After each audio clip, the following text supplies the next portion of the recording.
Hello everyone, I welcome you to yet another episode of academy पे चर्चा। पिछली बार की तरह जहां पर हमने डिस्कशन किया था एजुकेशन को लेकर, अब्रॉड स्टडीज को लेकर और स्टूडेंट पर्सपेक्टिव को लेकर, एंड वहां पर आपने इन्फॉर्मेशन सुनी थी फ्रॉम मिस्टर उमर हिमसेल्फ। बस इस बार हमारे पास आए हैं एक न्यू गेस्ट जो आपके डिफरेंट क्वेश्चंस को और आपके करंट सिचुएशंस को लेकर बात करेंगे।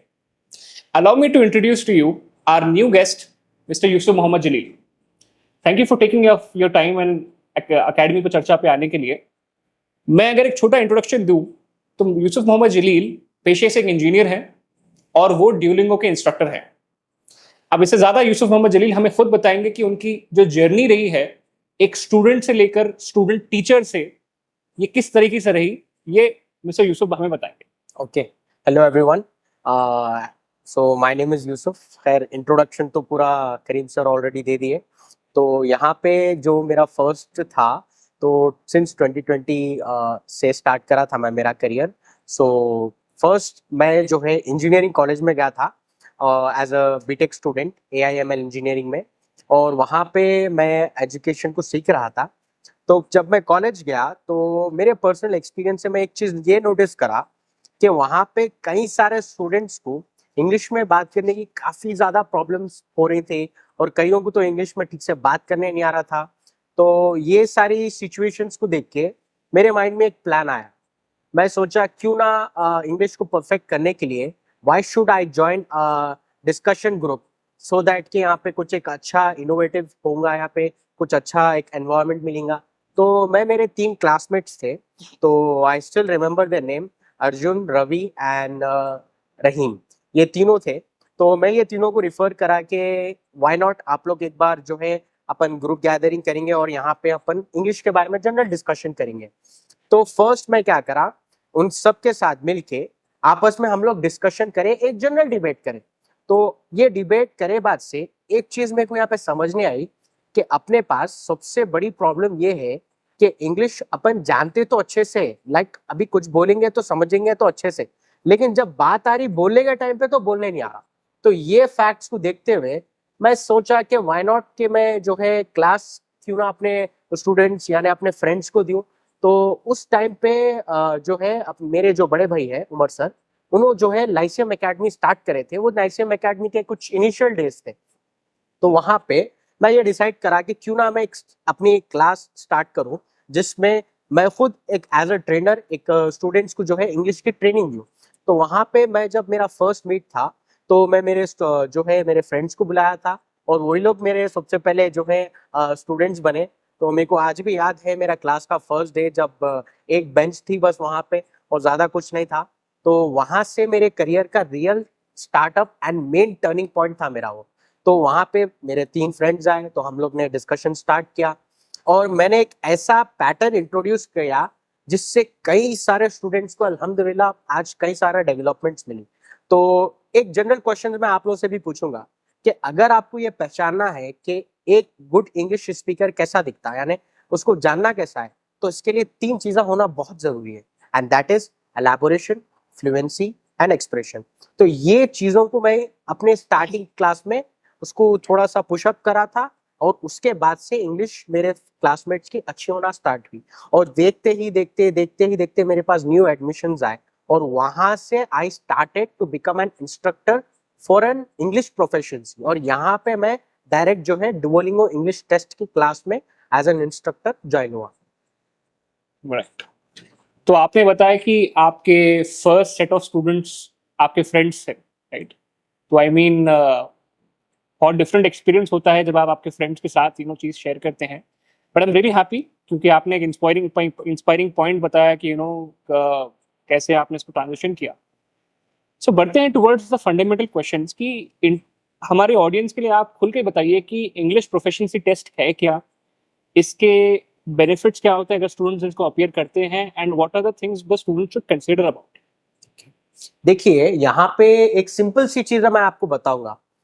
देखो, यहाँ पे बहुत से पेरेंट्स ऐसे हैं जिनका हमेशा से यही सपना रहता है कि उनका बच्चा जो है बड़ा होकर काबिल बने, वेल क्वालिफाइड रहे, और ताकि उसको अच्छे से अच्छी जॉब मिले, अच्छी से अच्छी पोजीशन मिले। तो ये लोग क्या करते हैं मालूम, पेरेंट्स अक्सर अपने बच्चों को जैसा ही इंटरमीडिएट होता, they focus on their main skills like academics पे उनके लिए आईआईटीज या तो मेडिकल डॉक्टर बनने के लिए प्रेफर करते। अब जो मेडिकल डॉक्टर प्रेफर करते वो लोग तो जाते सीधा नीट के रेस में, और जो फिर इंजीनियरिंग फील्ड में जाना चाह रहे हैं तो वो लोग जाएंगे आईआईटी की रेस में। तो यहाँ पे होता ये है कि वो आईआईटी और वो डॉक्टर फील्ड में सिलेक्टेड सीट्स रहते, ज्यादा सीट्स नहीं रहते, लेकिन एक ऑन एन एवरेज में मैं आपको बताऊं अगर 9 लाख स्टूडेंट्स अगर पढ़ रहे हैं तो उसमें से मान के चलो कि कुछ थाउजेंड्स ऑफ सीट्स ही रहते, चलो 1 लाख भी अगर अपन कंसिडर कर लिए तो रिमेनिंग 8 लाख स्टूडेंट्स बच जाते। तो वो 8 लाख स्टूडेंट्स कहाँ पे जाना, तो उनके लिए देयर इज एन अपॉर्चुनिटी कि वो लोग अब्रॉड जा सकते, अब्रॉड जाके सेम वही क्वालिटी जो आईआईटी में स्टूडेंट्स पढ़ रहे वैसे टॉप क्लास यूनिवर्सिटी में वो लोग अब्रॉड में पढ़ सकते। तो इसके लिए we need an exam, an entrance exam, और which is also called as a language proficiency exam.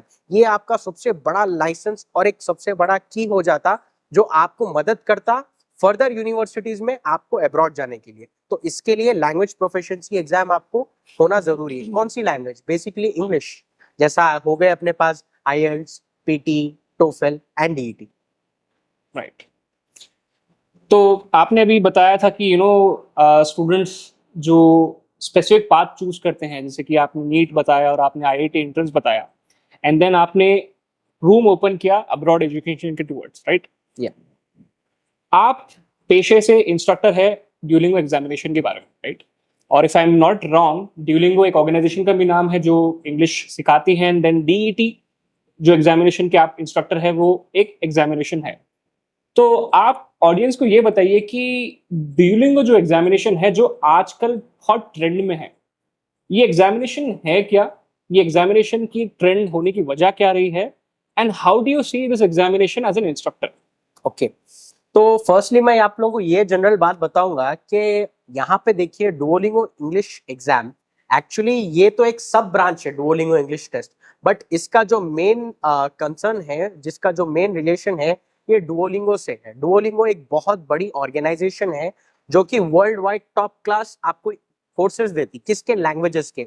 इसमें सिर्फ इंग्लिश ही नहीं, आपको कई सारे लैंग्वेज मिल जाएंगे, Arabic, Urdu, English, Telugu, whatsoever, जो भी आपको लैंग्वेजेस सीखना है सारे के सारे आपको जो है डुओलिंगो में मिल जाएंगे। बट अब्रॉड स्टडीज के लिए अभी का जो सबसे ट्रेंडिंग है on which is a hot topic, that is DET यानी डुओलिंगो इंग्लिश टेस्ट। तो यहाँ पे ये जो एग्जाम है ये एक प्रोफिशिएंसी एग्जाम है जो फर्दर यूनिवर्सिटीज में जहाँ पे आप अब्रॉड जा रहे हैं, यूनाइटेड स्टेट्स, तो वहां पे अगर आपको यूनिवर्सिटी सेलेक्ट करें तो वहां पे यूजफुल है। अब बात करेंगे कि what makes as a instructor, मेरा जो पर्सपेक्टिव जो मैं ऑब्जर्व करा जो डुओलिंगो में है, that is far away separate and better from other exams, other language proficiency exam. Like for example मैं आपको ये बताया, तो अब मान के चलो कोई स्टूडेंट आईएलटीएस की प्रिपरेशन करा, राइट? अब आईएलटीएस में कितने मॉड्यूल्स रहते? 4 मॉड्यूल्स रहते, ठीक है?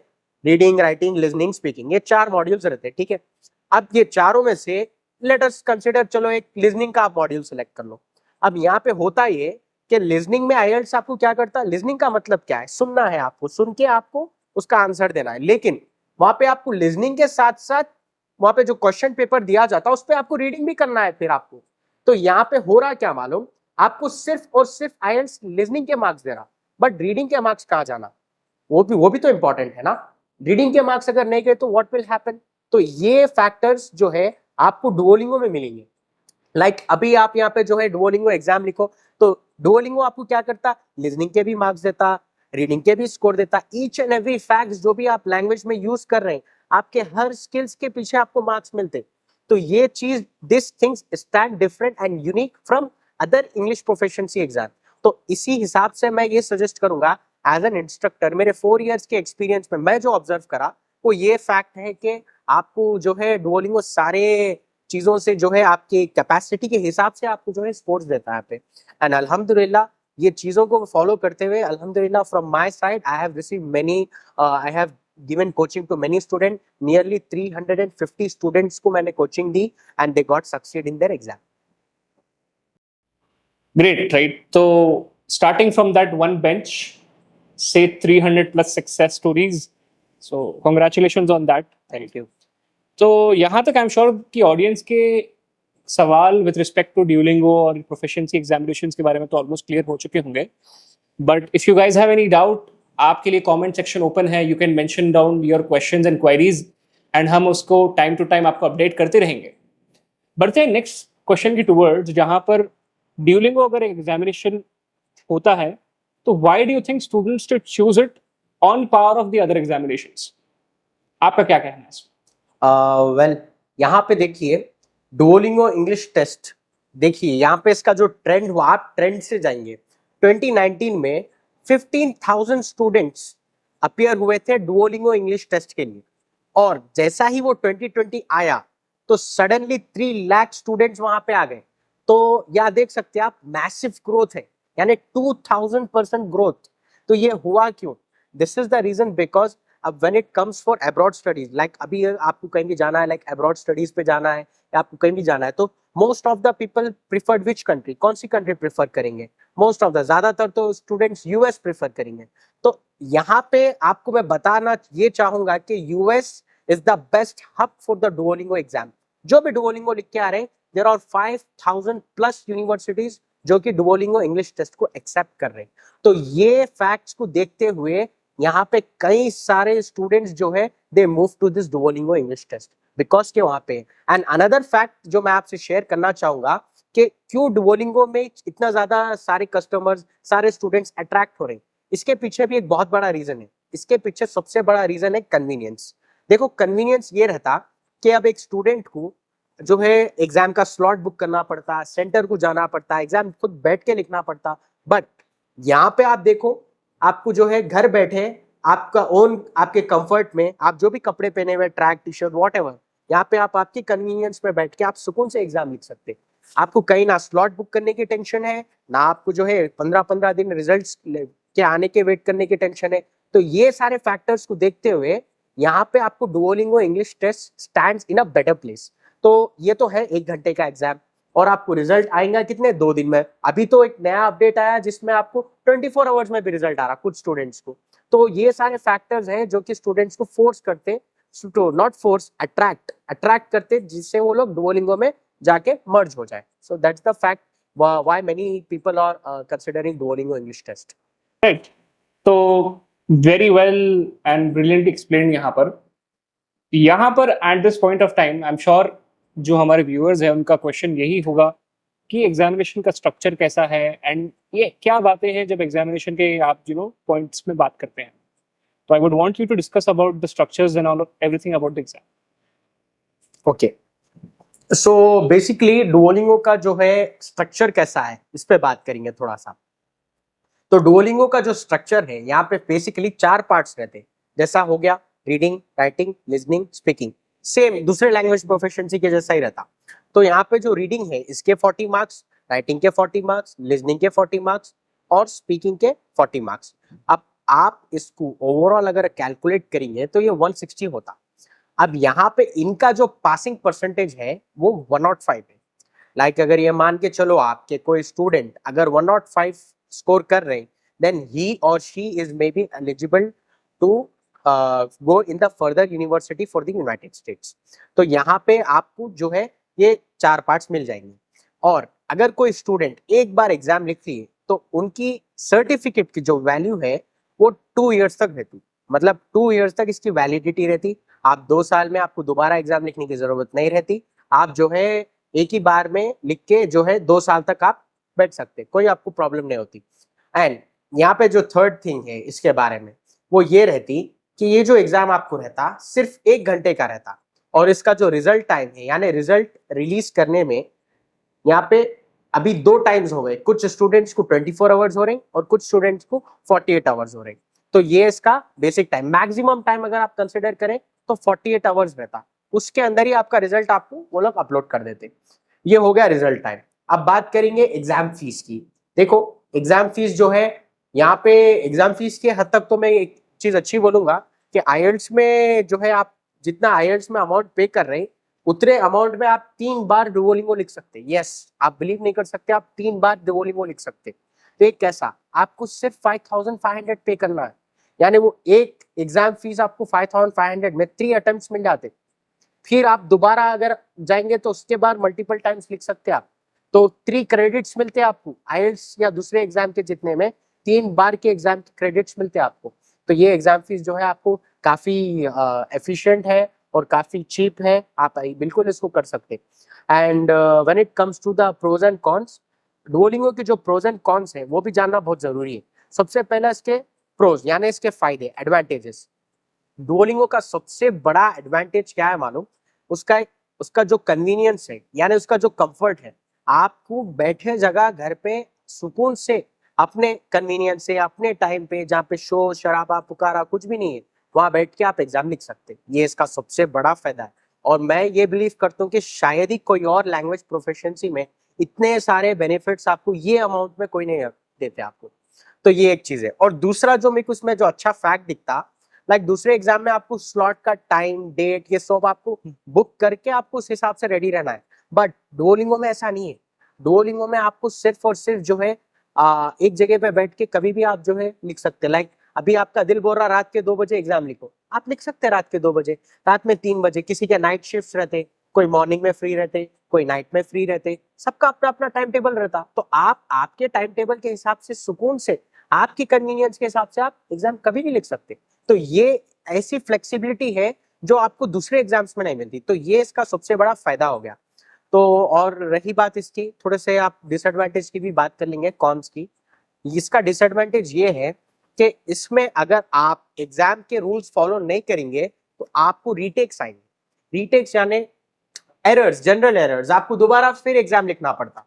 एंड यहाँ पे दूसरा जो उसका ड्रॉबैक है वो ये है, अगर आप डुओलिंगो इंग्लिश टेस्ट कंसिडर आपका कर लिए और आपको स्कोर आ गया, तो ये सिर्फ एक्सेप्ट होता यूएस में, not in other countries. Like अभी आप बात कर लो कनाडा में, आप बात कर लो ऑस्ट्रेलिया में, आप बात कर लो यूनाइटेड किंगडम में, या आपको यूरोप कंट्री की भी बात कर लो, वहां पे ये जो एग्जाम है ये एक्सेप्ट नहीं होता।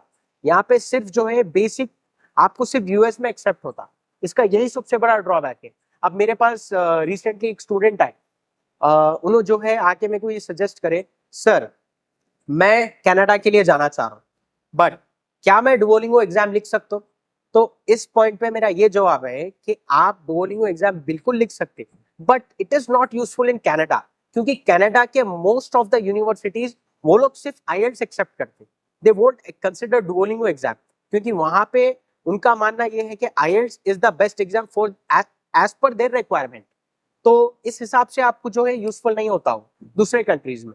तो यहाँ पे इसका ड्रॉबैक यही है कि आप सिर्फ और सिर्फ अगर प्लान ये कर रहे हैं that you don't have to go in another countries, सिर्फ आपको यूएस में जाना है, तब आपके लिए डुओलिंगो बेटर है। बट अगर आप ये सोचते कि आपको कनाडा भी जा सकते हैं आप, या फिर आपके पास कई सारे ऑप्शन है अब्रॉड के लिए, तो आई डोंट थिंक कि डुओलिंगो आपके लिए बेस्ट है। आई थिंक दैट आप कंट्री के रिक्वायरमेंट के हिसाब से कोई और एग्जाम आप सेलेक्ट कर सकते हैं। तो ये है इसके सबसे ज्यादा कॉन्स। एंड अगेन स्ट्रक्चर के रिलेटेड मैं थोड़ा कुछ और एक चीज बोलना चाहूंगा। लाइक इसके अंदर जो एक बार आप एग्जाम फीस पे कर दिए, स्ट्रक्चर की बात करूं मैं डुओलिंगो की, एक बार आप एग्जाम फीस पे कर दिए तो आपको 21 डेज की टाइम लिमिट मिलती। दैट मीन्स कि 21 डेज में आप आपका एग्जाम कभी भी कंसिडर कर सकते हो। लाइक आप जैसा 21 डेज में अब आप लाइक आपके 15th डे में एग्जाम लिखो, 16th डे में एग्जाम लिखो, any time anywhere any place आप लिख सकते हैं। तो this is the basic structure, pros and cons of the Duolingo English test. Right. तो ये था स्ट्रक्चर के बारे में जो आपने बताया, and I am sure everyone has clarity कि ड्यूलिंगो के एग्जामिनेशन का स्ट्रक्चर क्या होता है, राइट। बढ़ते हैं टुवर्ड्स नेक्स्ट क्वेश्चन, जो कि न्यूज में भी रहता है, राइट। वी नो कि ड्यूलिंगो एक ओनली एग्जामिनेशन है जो स्टूडेंट्स को रीटेक प्रोवाइड करता है, right? तो मैं आपसे ये जानना चाहूंगा कि रीटेक होता क्या है and how can retake be avoided, और रीटेक के रीजंस या जो भी होते हैं उसके बारे में आप लोगों को बताइए।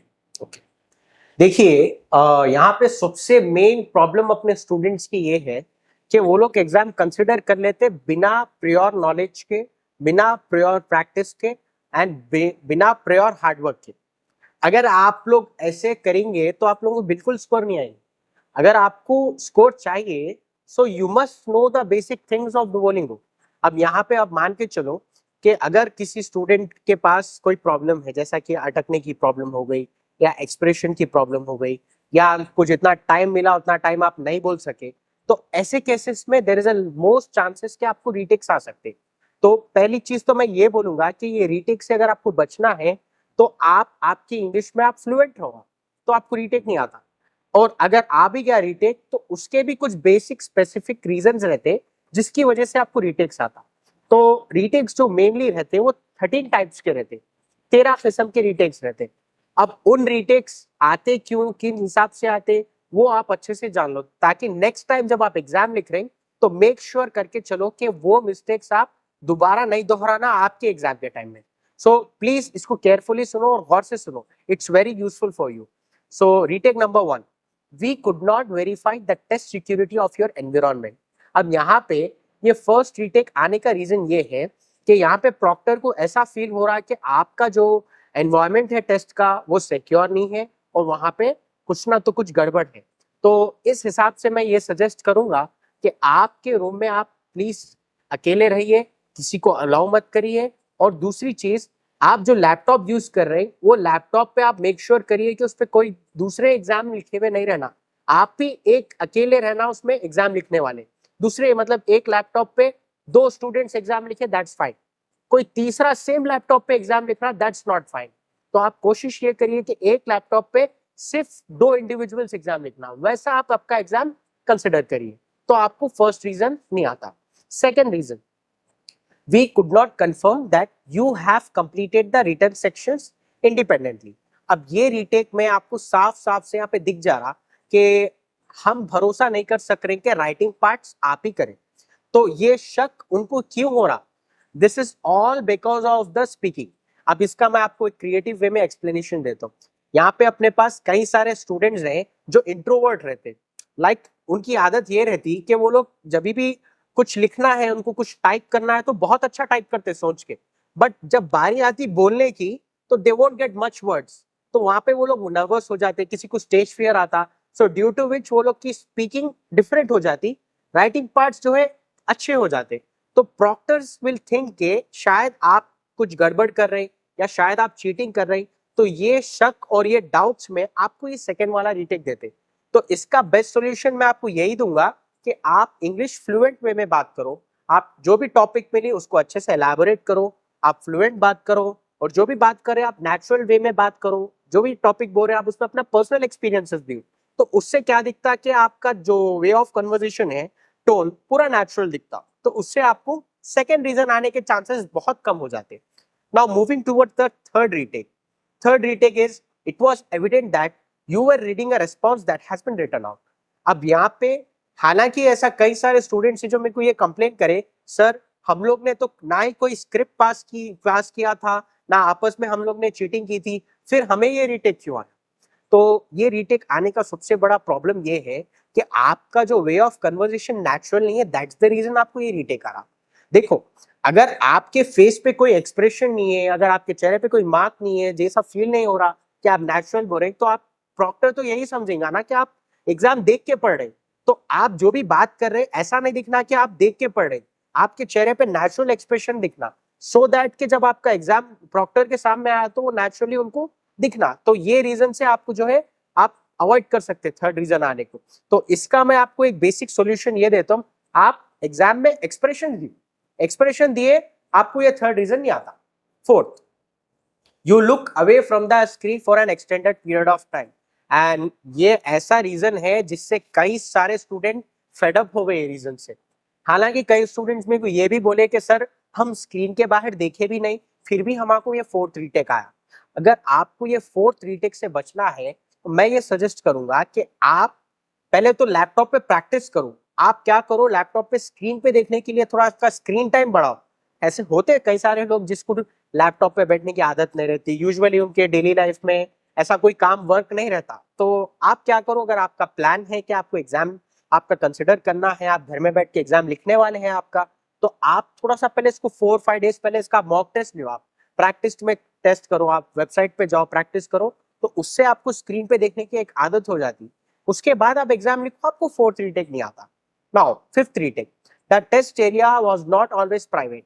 अब ये रीजन आने का सबसे बड़ा जो है ये है स्टूडेंट्स की नेग्लिजेंस। आप लोग अक्सर जो स्टूडेंट्स हैं वो ये करते कि अपना फोन जो है एग्जाम के लैपटॉप जो आपका है एग्जाम टाइम में बाजू रख देते, यानी अपने साइड में।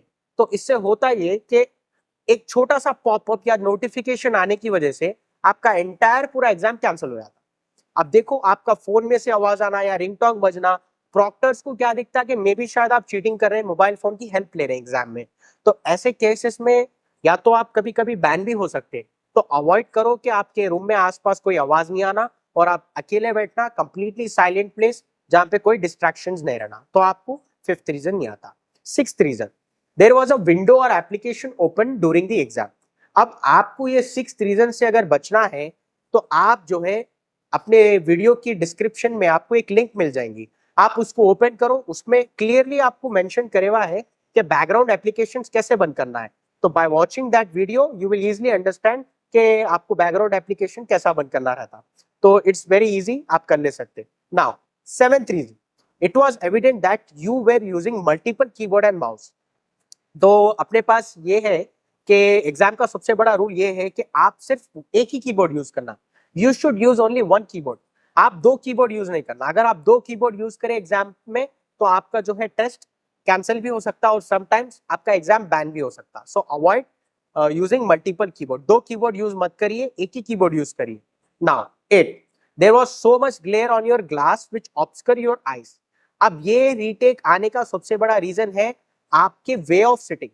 जिस हिसाब से आप बैठते, थोड़ा मेक श्योर ये करो कि आपका बैठने का एंगल अच्छा है, पोजीशन अच्छी है, सो दैट कि आपको रीटेक नहीं आना। आपके आईज क्लियरली विजिबल होना एग्जाम में, आपके कैमरा में आपके आईज क्लियरली दिखना। अगर मान के चलो कि आपके आंखों में लाइट आए या कोई रिफ्लेक्शन आया तो आपके आईज नहीं दिखते, तो इन केसेस पे भी आपको ये रीटेक आ सकता।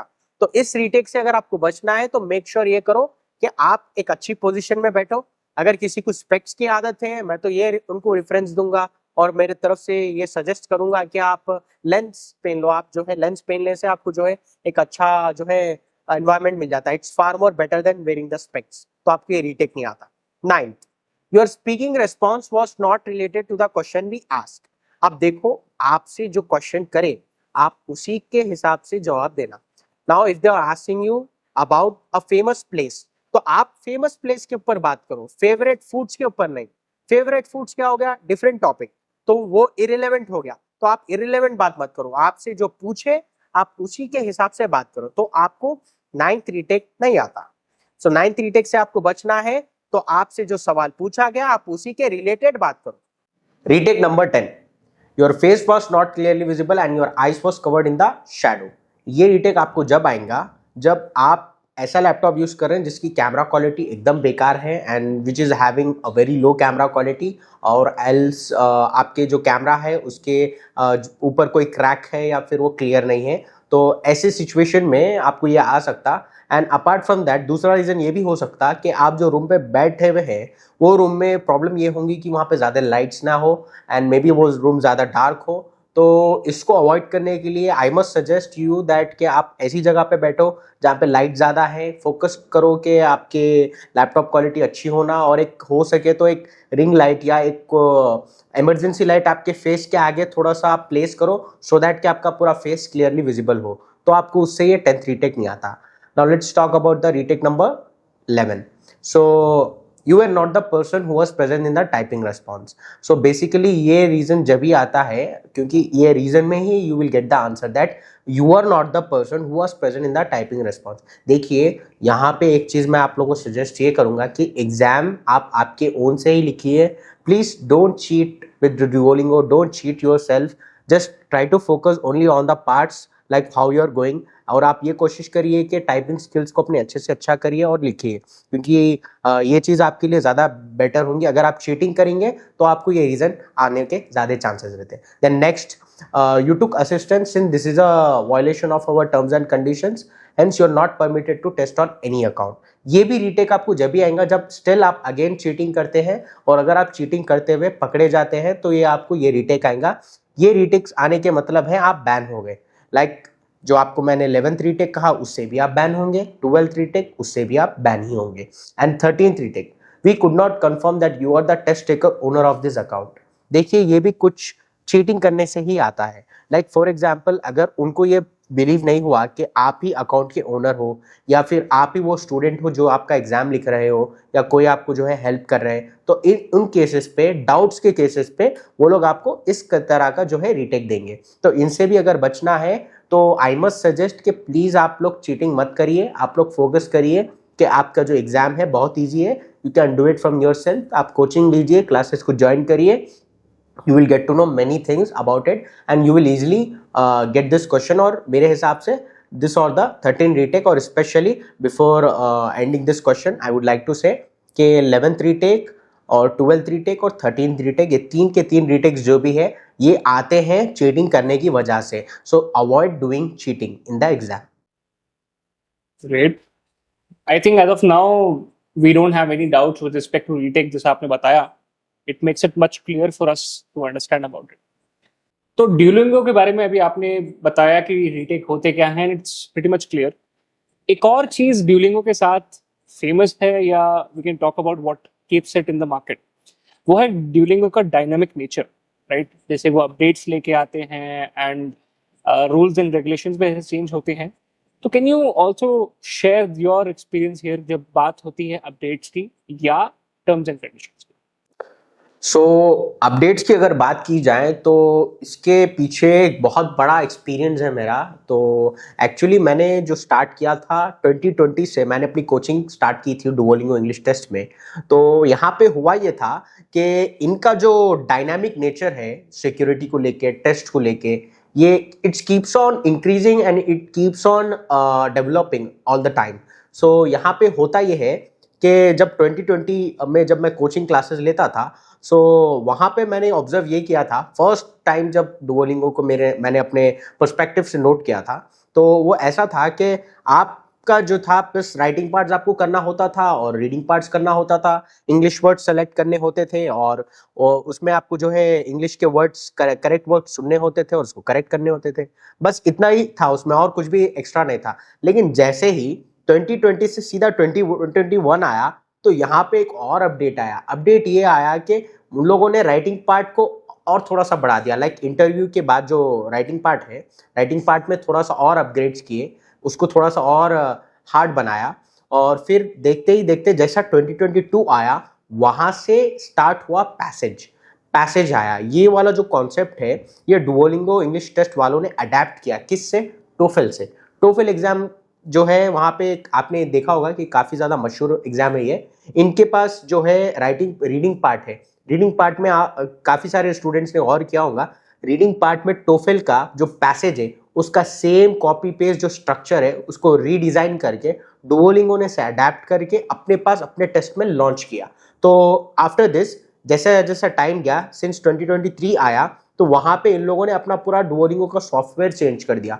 वहाँ से यानी पूरा एंटायर एग्जाम का जो सेटअप है वो चेंज कर दिया। इन्होंने क्या किया, इंग्लिश के जो वर्ड्स को सेलेक्ट करना होता था ना करेक्टली सुन के, उसको गायब कर दिया, वैनिश। और जो इंग्लिश के वर्ड्स रिटर्न वर्ड्स को देखकर सेलेक्ट करना होता था उसको भी वैनिश कर दिया। तो यहाँ पे अब कंप्लीटली पूरा पैसेज आ गया। फिर जैसे ही थोड़ा सा टाइम गया, उन लोगों ने एक बिट ऐड की, वो भी टोफेल से इंस्पायर है। That is conversation between student and a professor. तो ये भी काफ़ी ज़्यादा कॉमन है, ये टोफेल की आपको स्पीकिंग में मिलेगा। तो उनसे भी उन लोगों ने क्या किया, इसको अडॉप्ट किया स्पीकिंग को, और वहाँ से अपनी अपने लिसनिंग पार्ट में डाला। तो यहाँ पे स्टूडेंट प्रोफेसर एक नई बिट डुओलिंगो में आ गई। तो इसी तरह से ये लोग अपडेट करते चले गए and goes on as the time passes. 2024 के अप्रैल में एक अपडेट आया। यहाँ पे ये लोगों ने क्या किया, इंग्लिश वर्ड्स को यस और नो का ऑप्शन देके राइट और रॉन्ग में करने का प्लान किया। तो उस हिसाब से इन लोगों ने अपनी पूरी थीम चेंज कर दी। पहले की जो थीम थी वो ऑरेंज कलर में आती थी, अब आप देख सकते हो कि अभी की जो करंट थीम है वो आ रही है ब्लू कलर में। और अब का उनका पूरा सॉफ्टवेयर एंटायर पूरा थीम उन लोगों ने चेंज कर दिया। और इसी के साथ साथ अब करेंटली रिसेंटली लास्ट 2 और 3 मंथ्स अगो अक्टूबर 28 को एक नया अपडेट आया, जिसका अपडेट है फोन कैमरा। लाइक अभी जो भी आप एग्जाम अपना कंडक्ट करोगे, आपको कंपलसरी, इट्स मैंडेटरी कि आपको आपका फोन जो है you should place in front of you.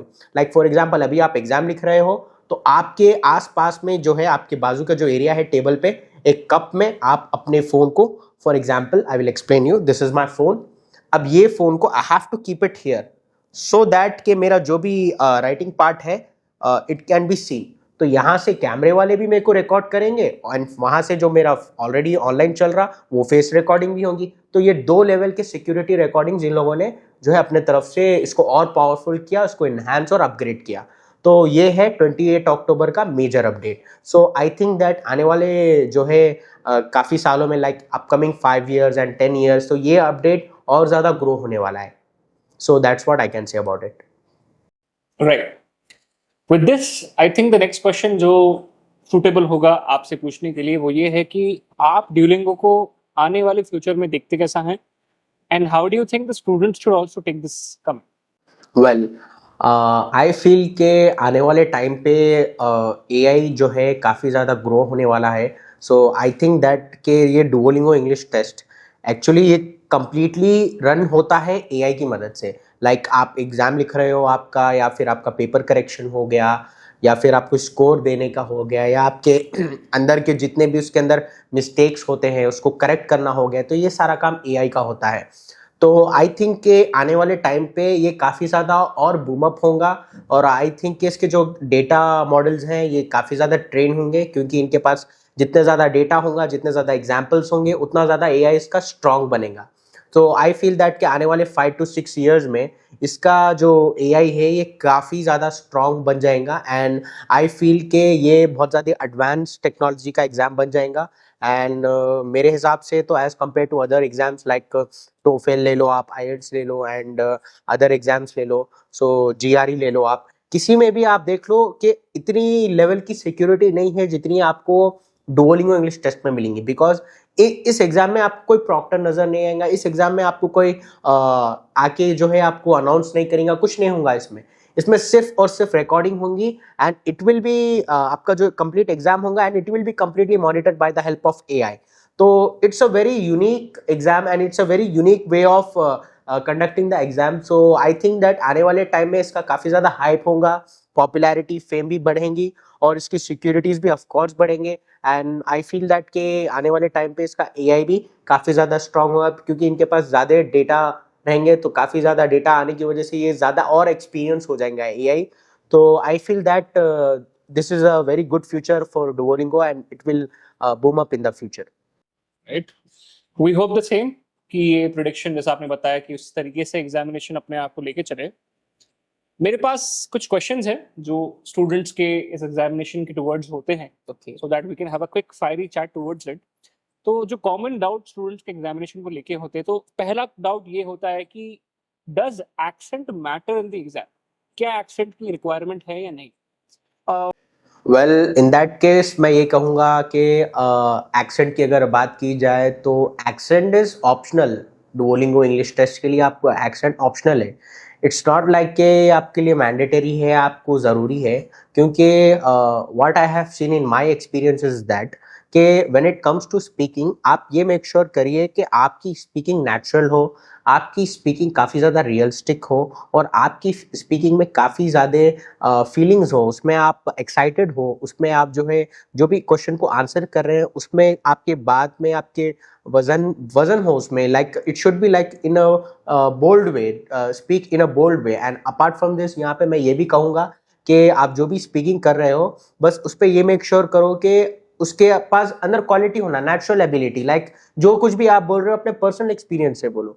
तो इसमें क्या होता है कि आपको इसमें ऑटोमेटिक एक इनबिल्ट आ जाता है बात करने का। सो आई फील दैट एक्सेंट अगर आपके पास है इट्स वेरी गुड, अगर आपके पास नहीं भी है तो कोई बात नहीं, बट मेक श्योर कि आप जो भी बात कर रहे हो it should look in a natural way. So अगर एक्सेंट की बात की जाए so it's completely optional, it's not mandatory. So इसमें एक चीज़ मैं ये कहूँगा कि मेक श्योर आप ये करो कि your pronunciation should be good, क्योंकि जो भी चीज़ आप प्रोनाउंस करते हो, क्योंकि मोस्ट ऑफ द टाइम कई सारे लोगों की जो इंग्लिश वर्ड्स हैं उनका प्रोनाउंसिएशन करेक्ट नहीं है। लाइक फॉर एग्जांपल यहाँ पे अगर बात कर लो, टेबल ले लो, वो लोग टेबल को टेबल बोलते हैं, तो table is not a correct word, it's not a good way to pronounce. So आप उसकी जगह ये बोलो कि इट्स टेबल, टेबल बोलो। तो ये करेक्ट वर्ड्स आप बोलने के लिए आपका प्रोनाउंसिएशन करेक्ट चाहिए। अगर आपका प्रोनाउंसिएशन अच्छा है देन इट्स गुड। तो मेक श्योर ये करो कि आप जो भी स्पीकिंग कर रहे हो आप नेचुरल बोलो, और वहाँ पे आपका प्रोनाउंसिएशन बराबर होना चाहिए। अगर आपका प्रोनाउंसिएशन में कोई प्रॉब्लम है, अगर if there is a problem कि आप वर्ड्स को करेक्ट नहीं बोल रहे, तो ऐसे चांसेस है कि वो एआई उसको रिकॉग्नाइज नहीं करेगा। तो एआई अगर उसको रिकॉग्नाइज नहीं करेगा तो वो मुश्किल होगा। तो ऐसे केसेस में हो सकता है कि आपको रीटेक्स आएंगे। सो मेरे हिसाब से आप जो भी स्पीकिंग कर रहे हो, you do it either with action और without action, it's not a big deal, but make sure ये करो कि जो भी आप बात कर रहे हो it should be natural and it should be having a proper pronunciation. अगर ये सारी चीजें आपके पास है देन इंशाल्लाह you will get the success. Fine. Right. So the next question is, we know कि जब बात होती है यूएस या अब्रॉड एजुकेशन की, so there are so many people जो वेरियस एज ग्रुप के होते हैं. So does Duolingo differentiate for ages when it comes to this examination? या वेल, ये बात तो करेक्ट है कि एज के हिसाब से you getting the questions and all. So as limits इसमें काफ़ी ज़्यादा मैटर करती है। फॉर एग्जांपल, अगर आपकी एज 18 to 20 के अराउंड में है then there is a lot of chances कि you will get easy questions and you will get some general or basic questions like, for example, what are your hobbies, describe about yourself and talk about a place which you have visited recently. इसी तरह के आपको questions आएंगे अगर आपकी as 18 से 20 है, तो basic questions आएंगे which is very easy and very much answerable to you. So आप easily उसको आंसर कर सकेंगे. And when it comes to 21 to 25 years of age, यहाँ पे थोड़ा सा क्वेश्चन मीडियम लेवल पे पूछे जाएंगे. यहाँ पे क्वेश्चंस आपको कैसे करेंगे, like talk about a time when you did a group project और group work and how do you get succeed in that, and talk about successful, like talk about a place that you would like to visit, or talk about the time when you got success in your life, and talk about a extraordinary time when you received so many appreciation and all. ऐसी कुछ भी questions करेंगे आपसे. तो यहाँ पे make sure आपको ये करना है कि जिस हिसाब से आपकी एज होंगी आपको आपके एज के लेवल के हिसाब से क्वेश्चंस करेंगे. एंड 25 से जो 30 ईयर्स के बीच के जो स्टूडेंट्स रहेंगे उनको जो क्वेश्चंस आएंगे it will be extraordinary. तो यहाँ पे क्वेश्चंस जो आएंगे it will be related to the corporate companies, और it will be related to any giving any sharing your experience or regarding any company, and regarding sharing your experience like how to become a good leader, and regarding any kind of another organization that would like to join and you like to prefer any organization. तो इस तरह के काफ़ी extra ordinary questions आपको 25 to 30 years के बीच में जो भी स्टूडेंट्स होंगे उनको पूछा जाएगा. सो या इट्स ट्रू कि यहाँ पे आपको जो क्वेश्चंस होंगे it will be asked you based on your age. Now अब ये लोग एज कैसे आइडेंटिफाई करेंगे, this is because of your passport. आप जो भी आपका पासपोर्ट वहाँ पे शो करोगे वही पासपोर्ट पे आपकी एज उन लोगों को रिफ्लेक्ट होगी, और वही रिफ्लेक्शन के हिसाब से वही एज को आपको लोग कंसिडर करके they will ask you the question based on the age which you are having. तो इट्स ट्रू दैट के आपको एज के हिसाब से क्वेश्चंस पूछे जाएंगे. That's it. Right. I will just have a follow up with your answer जहाँ आपने अभी बताया पासपोर्ट स्कैन करने के बारे में. तो when it comes to documentation, do you think is there specific documentations जो एग्जामिनेशन एक्सेप्ट करते हैं?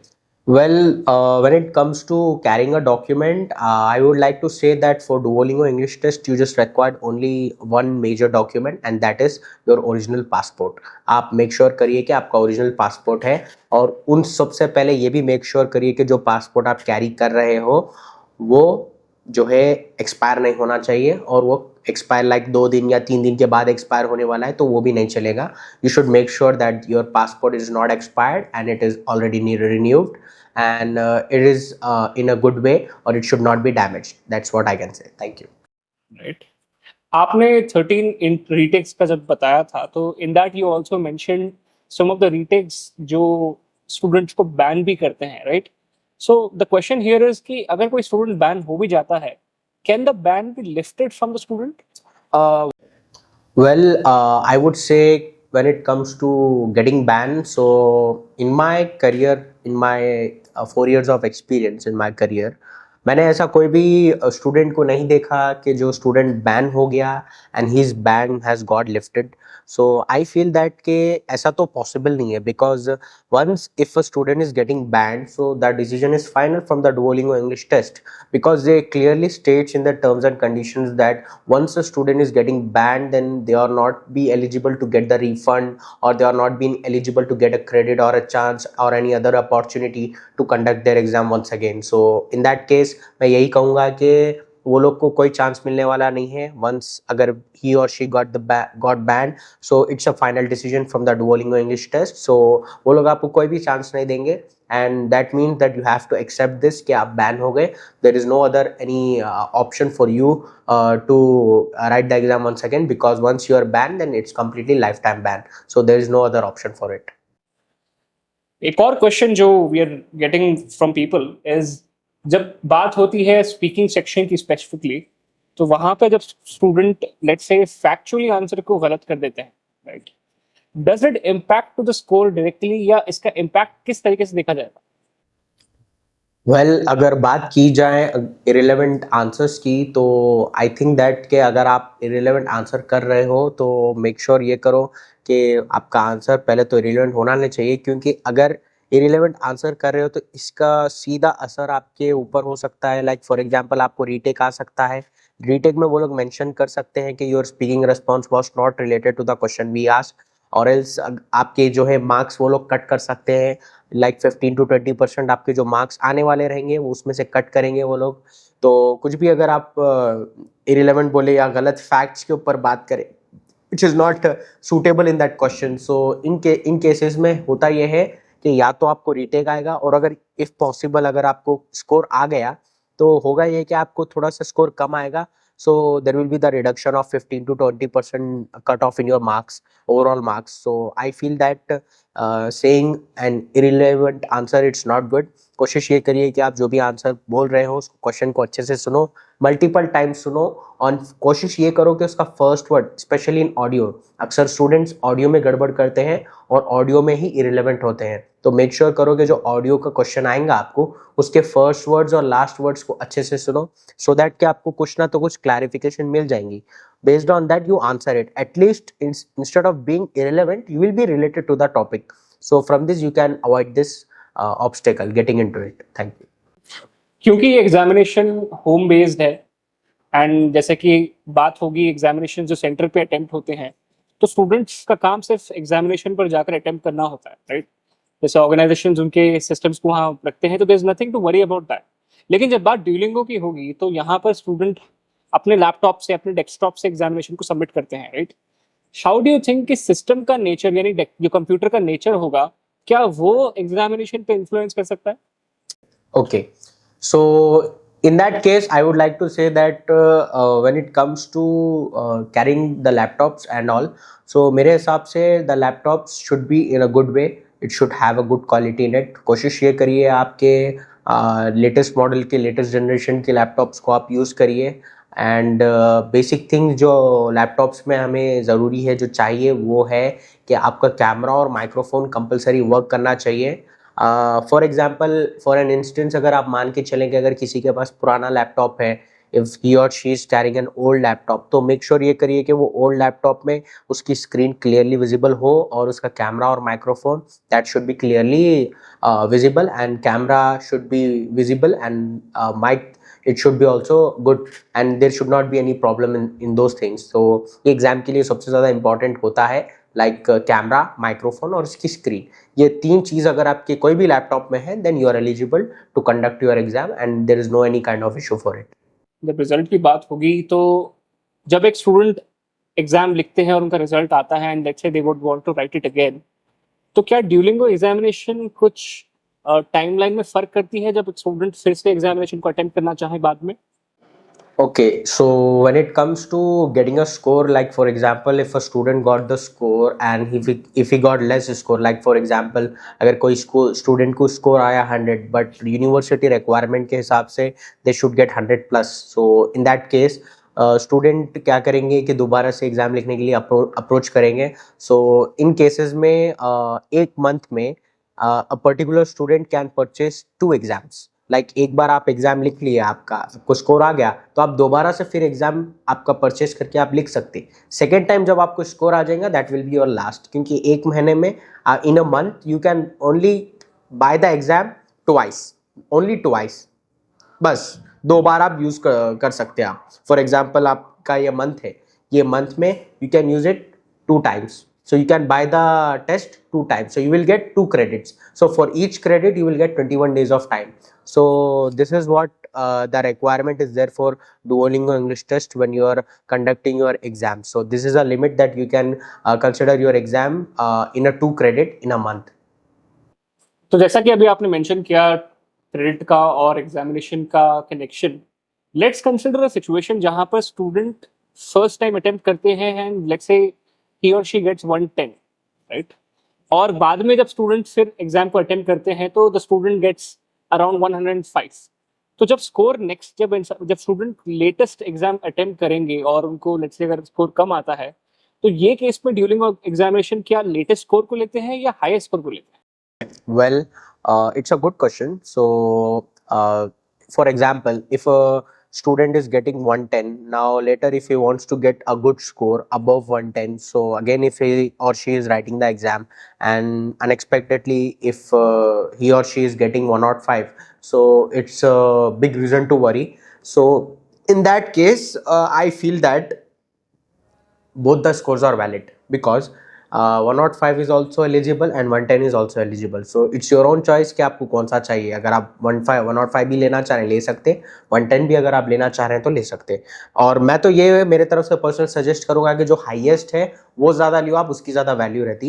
And when it comes to the validation, जो भी डुओलिंगो का आप जो एक एग्जाम लिख लेते उसकी पर्टिकुलर वैलिडिटी 2 ईयर्स तक रहती, चाहे वो 105 का स्कोर रहने दो चाहे वो 110 का रहने दो. जब भी आप लिखे कुछ स्कोर आया it will be eligible for 2 years. तो जितने भी आपको स्कोर्स आएंगे चाहे कम हो या ज़्यादा हो दोनों भी एलिजिबल है. बट मेरे तरफ से it's better that you use the highest score which is more highest. Like for example, if you have 105 and 110, just select 110. Both are eligible but select 110. It's good for you. Take a moment again जहां पर एक student ने examination को start किया है and जैसा कि examination approximately 1 our exceed होता है एंड मान लीजिए कि अबाउट मिड एग्जामिनेशन में due to some condition the student is not able to take the exam ahead, यानी कि स्टूडेंट इस एग्जाम को अब कंटिन्यू नहीं कर पाएंगे कुछ वजह से, तो क्या कॉन्सिक्वेंस है, या स्टूडेंट को क्या करना चाहिए जब ऐसी सिचुएशन आ सकती है? It's a good question. So I can say यहाँ पे अगर कोई स्टूडेंट है फॉर एग्जांपल उनकी तबीयत ख़राब है and if they are having any health issues, अगर कोई तबीयत की प्रॉब्लम है या बुखार है, तो ऐसे केसेस में लाइक आई रिमेंबर यहाँ से ठीक 2 months अगो मेरे एक स्टूडेंट थे. तो he just prepared his exam well and सब कुछ अच्छे से प्लान हुआ and after that he just decided to consider his exam and he just asked my permission, sir can I conduct my exam today. So I explained him all the rules and regulations. मैं उनको सारे rules हर चीज़ सब कुछ बताया और बाद में फिर उन्होंने क्या किया, सारा सेटअप अपने घर में किया और मेक श्योर उन्होंने ये किया कि उनके रूम में कोई नहीं थे और वो अकेले थे और सारे बैकग्राउंड आवाज़ों का भी उन्होंने अच्छे से मेक श्योर किया. उसके बाद उन्होंने अपना एग्ज़ाम कंडक्ट किया और मीनवाइल जब उनका एग्ज़ाम वो कंडक्ट कर रहे थे उन्होंने कहा कि सर मुझे थोड़ा सा तबीयत ख़राब फील हुआ and what I did I just click the power button को दबा दिया और लैपटॉप मैंने बंद कर दिया. सो ऐसा आप अपने एग्ज़ाम में भी कर सकते हैं. अगर आपका तो जो है अगर आपको हेल्थ से इशू हुआ या आपको तबीयत ख़राब हुई या अगर आपको चक्कर आ रही तो ऐसा कुछ भी हुआ तो आप पावर बटन दबा के बंद कर सकते हैं. बट इसका एक छोटा सा ड्रॉबैक है, वो ये है कि आपका इससे एक अटेम्प्ट कंज्यूम हो जाता है. एक आपका जो है एग्ज़ाम में जब आप आईडी परचेस करते हैं तो उसमें आपको मिनिमम 2 अटेम्प्ट्स मिलते हैं, तो 2 में से आपका एक अटेम्प्ट चले जाता. अगर आप जो है आपकी तबीयत ख़राब होने की वजह से अगर आपका एग्ज़ाम स्टार्ट हुआ तो ये तो बेहतर है कि अगर आप अपलोड करने से बेटर है कि उसको बंद कर दो. बंद कर दिए तो एग्ज़ाम तो बंद हो जाता लेकिन आपको और एक अटेम्प्ट फ्री में मिल जाता. लेकिन जो 2 अटेम्प्ट्स आपके लिए काउंट होके रहते उसमें से एक अटेम्प्ट फिनिश हो जाता और एक अटेम्प्ट आपके लिए बचता. तो पावर बटन दबाने से होता ये कि आपका एक अटेम्प्ट कंज्यूम हो जाता. तो this is what many students do. और अगर आपकी सही में तबीयत ख़राब हुई एग्ज़ाम स्टार्ट हुए बाद तो we don't have any other option instead of uploading the exam. आप बेटर है कि पावर बटन दबा दीजिए और कोशिश ये करिए कि अगर आपको ऐसा ज़रा भी फील हो रहा कि आपकी तबीयत ख़राब है तो आप एग्ज़ाम स्टार्ट ही मत करिए, आप अपने अटेम्प्ट्स वेस्ट ही मत करिए. इट्स बेटर फॉर यू कि अगर आपको थोड़ा सा भी तबीयत ख़राब दिख रही तो मत लिखिए उस दिन एग्ज़ाम, थोड़ा सा रिकवर हुई उसके बाद ही एग्ज़ाम लिखिए, ये बेटर रहता इन माई सजेशंस.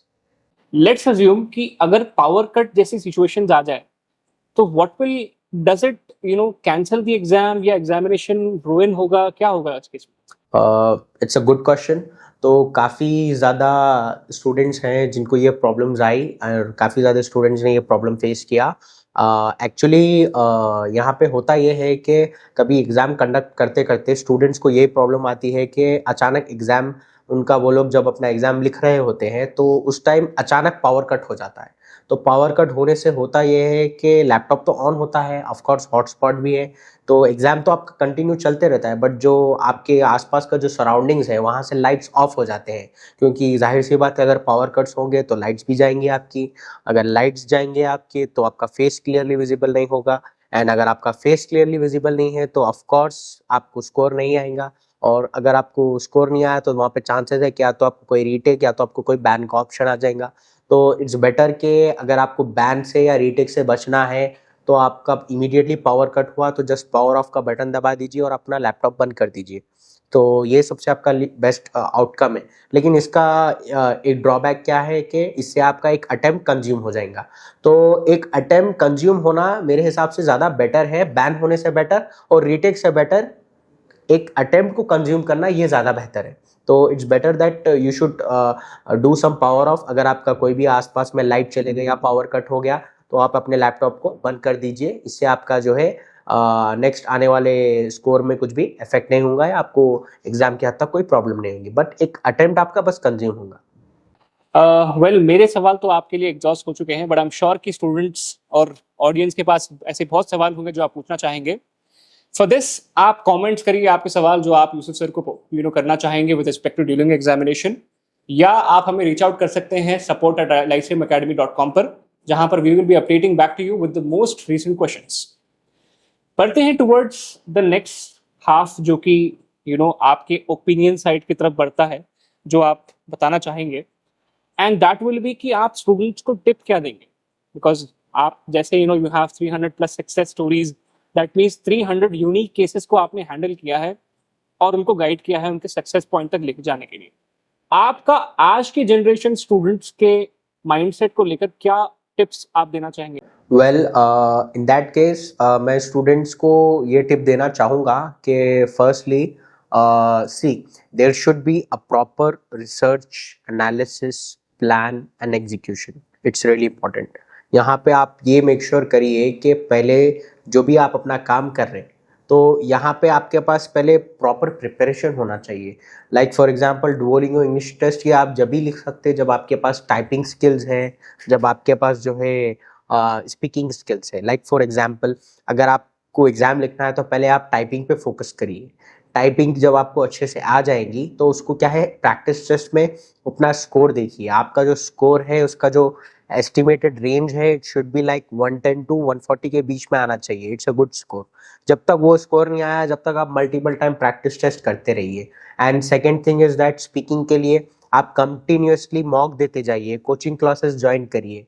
जितना ज़्यादा आप क्लासेस ज्वाइन करेंगे उससे ज़्यादा आपको अच्छा रहेगा। Like for example we represent from the Lyceum Academy, so यहाँ पे भी आपको काफ़ी ज़्यादा कोचिंग क्लासेस मिल जाएंगे एंड आपको काफ़ी ज़्यादा सीखने को मिलेगा।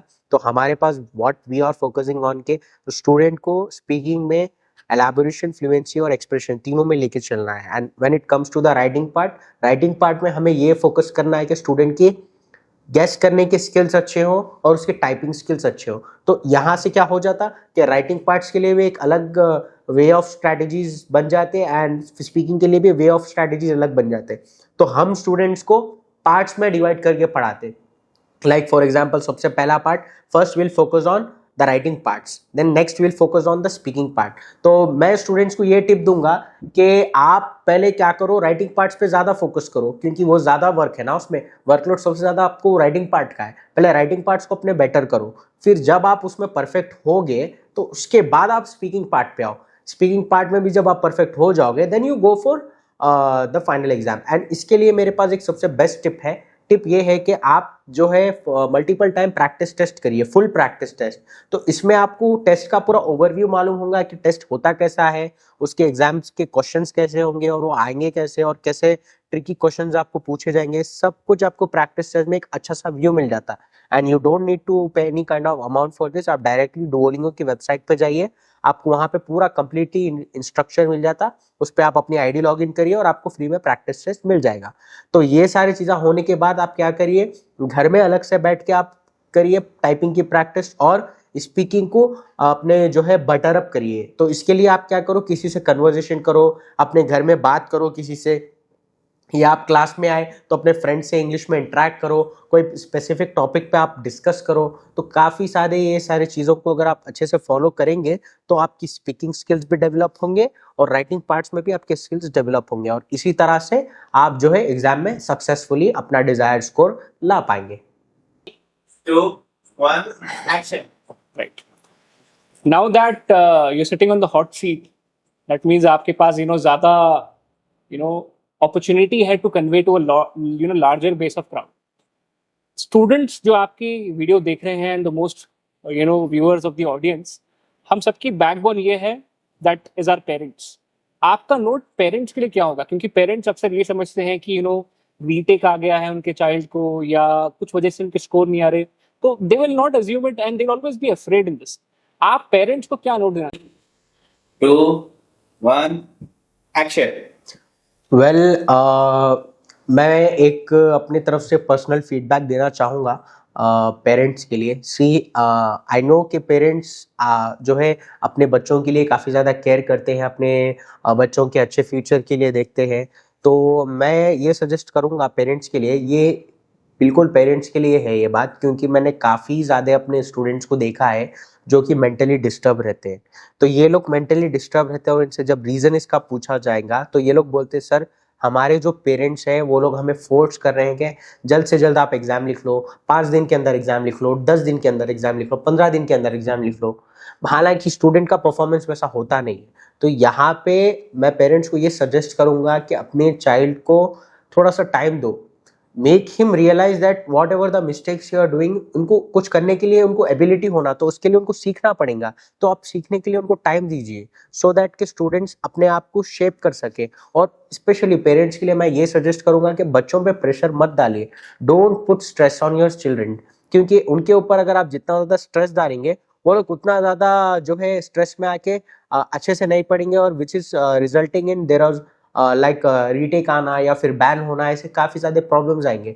तो पेरेंट्स को मैं ये सजेस्ट करूँगा कि अपने जो चिल्ड्रंस हैं उनकी काफ़ी ज़्यादा आप टेक केयर करिए, उनको अंडरस्टैंड करिए, आप समझो कि उनका परफॉर्मेंस कैसा हो रहा है। क्योंकि जो स्टूडेंट फर्स्ट डे क्लास को आता है और सेम स्टूडेंट जब उसका फर्स्ट डे जाके वो 11th डे होता है, तो फर्स्ट डे और 11th डे को आप कंपेयर करो, आपको डिफरेंस दिखेगा। क्योंकि यही एक्चुअली मेन चीज़ है। यहाँ पे एक कोट मशहूर है, प्रैक्टिस मेक्स अ मैन और वुमेन परफेक्ट। तो यहाँ पे जितना ज़्यादा बच्चे प्रैक्टिस करेंगे उनको उतना ज़्यादा एबिलिटी ग्रो अप होंगी और उतना ज़्यादा वो लोग डेवलप होंगे, उनको बात करने की सलाहियत आएंगी। तो पेरेंट्स ये चीज़ को प्लीज़ समझने की कोशिश करिए, क्योंकि कोई भी स्टूडेंट ऐसा नहीं रहता कि इमीडिएटली उनको इंग्लिश आ जाती है, इमीडिएटली वो लोग स्किल आ जाती है उनको। कुछ स्टूडेंट्स रहते शार्प रहते जिनको कम टाइम लगता। दैट डजंट मीन कि हर किसी को कम टाइम लगता, किसी को थोड़ा ज़्यादा टाइम लगता, किसी को 15 डेज लगते, किसी को 10 लगते, किसी को 20 लगते, किसी को 1 मंथ लगता, किसी को 2 मंथ्स भी लगता। तो पेरेंट्स का काम ये है कि अपने चिल्ड्रंस की एबिलिटी और उनकी कैपेसिटी के हिसाब से आप उनको थोड़ा सा अंडरस्टैंड करिए, उनको समझिए और उनको चांस दीजिए कि वो लोग एक बार ग्रो होए। तो अगर आप उनको चांस देंगे तो definitely of course they will grow. अगर आपको अपने बच्चों के रिलेटेड कोई भी कंसर्न है, या अगर आपको ऐसा फील हो रहा है कि आपके बच्चों का टाइम वेस्ट हो रहा है, तो इन केसेस में मैं पेरेंट्स को ये रिकमेंड करूंगा कि आप आपके इंस्टीट्यूट या जो कोचिंग सेंटर है वहाँ पे जाइए, जाके वहाँ पे वेरीफाई करिए, अपने बच्चे का परफॉर्मेंस देखिए आप, देन यू विल रियलाइज कि वहाँ पे कितनी ग्रोथ है। तो ये सारी चीज़ों के लिए हम लोग ये सब चीज़ें प्रोवाइड कर रहे हैं and we are doing with this, क्योंकि हमारे पास एवरी वीक हर पेरेंट्स अपने स्टूडेंट्स के लेके, अपने बच्चों को लेके they are asking me, they are doing the calls to me and they are asking sir हम लोग आए आपके लाइसियम एकेडमी में, तो हमारे बच्चे का परफॉर्मेंस कैसा है। तो मैं उनको अपना पूरा परफॉर्मेंस शेयर करता हूँ, तो वो लोग सेटिस्फाई होते हैं। तो don't blame your children's and don't stress them, उनको ऊपर प्रेशर मत डालिए, आप उनको थोड़ा सा अपने हाल पे छोड़िए, वो लोग इंशाल्लाह अच्छे से अच्छा प्रिपेयर करके they will definitely get the score. So this is the suggestion मैं पेरेंट्स को देना चाहूँगा, थोड़ा सा अपने बच्चों को समझिए और उनको टेक केयर करिए, प्रेशर मत डालिए। आई थिंक हमने जो डिस्कशन करना था with respect to the examination और पूरे ओवरव्यूज वो हो चुके हैं।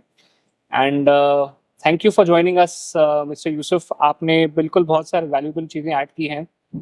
And firstly thank you for that and congratulations, आपके जो भी अचीवमेंट्स रहे हैं, we wish you all the best from our side कि आप जो इम्पैक्ट का करियर आपने स्टार्ट किया है, that reaches to lot of people, and that would also be my say to the audience, right?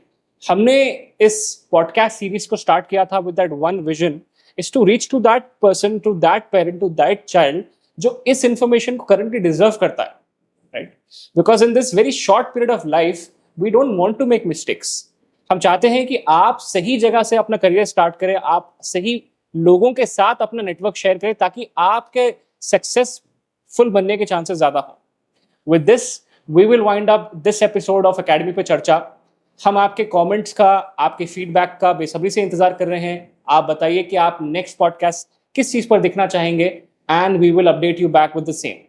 With this we thank you again for watching the video towards the end, and let's meet forward in the next video of Academy पे चर्चा.